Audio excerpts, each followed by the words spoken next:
Hello everyone, welcome to the Hard Reset channel, and today I'm going to show you how to enable or disable port mapping on your TECNO router.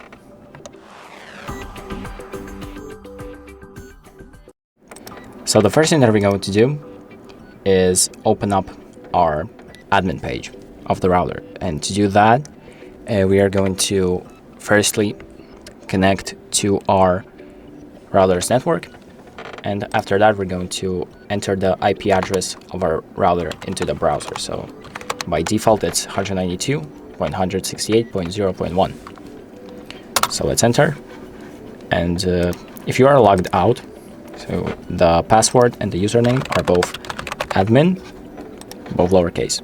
So let's log in. Then we're going to go to the Firewall section, so press Firewall, go to the port mapping tab, and here you can enable or disable port mapping. So port mapping settings enabled.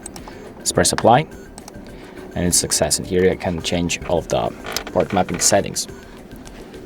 And once you're done, press apply, and your options will be saved. And that's pretty much it.